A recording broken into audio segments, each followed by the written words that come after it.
असलामुअलैकुम welcome back to another brand new vlog. मैं थोड़ा भरा अपना देसी बट ते दिन दे वज गए ने सॉरी रात के वज गए ने 8 ते अज उस्मान भाई हरां दी मेहंदी है। तुहानू जैसा कि शो होंदा होवे दा नाल स्क्रीन ते वेख रहे हो उस्मान साहब हरां दी मेहंदी है। अज तुहानू जाके वहाने आ मेहंदी दी कवरेज करने आ जाके। ते बिजली गई है दिहाड़ी 11 बजे वापटा पता नहीं की मसला बने बाकी कोशिश करा तो तुहानू वधिया तो वधिया शार्ट विखाने दे। चलिए जेब साहब मेरे नाल ने लाइट फड़ी है क्या उन्हें के उस नहीं बड़ा तो चानने की लोड़ पै जाती है। हूँ असी चलने तुहानू जाके विखाने जनाब जाते स्वागत देगा तो सुते नाई दे नाल होया।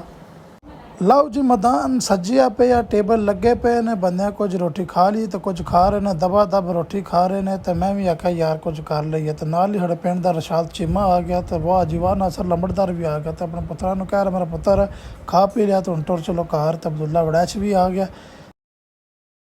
तो भा नासर कहता है हैलो यूट्यूब फैमिली की हाल चाल है ठीक ठाक हो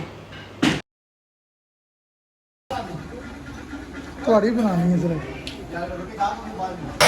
लो जी खोल गई रोटी तो भाना सारे नाल बैल खा ली रोटी माशाल्लाह गोश्त पक्के आ तो चावल पक्के बंद कर सकते ने रोटी का टाइम करना वीडियो नहीं बननी चाहिए ज़्यादा पहला खा पी लीजिए फिर video. A few moments later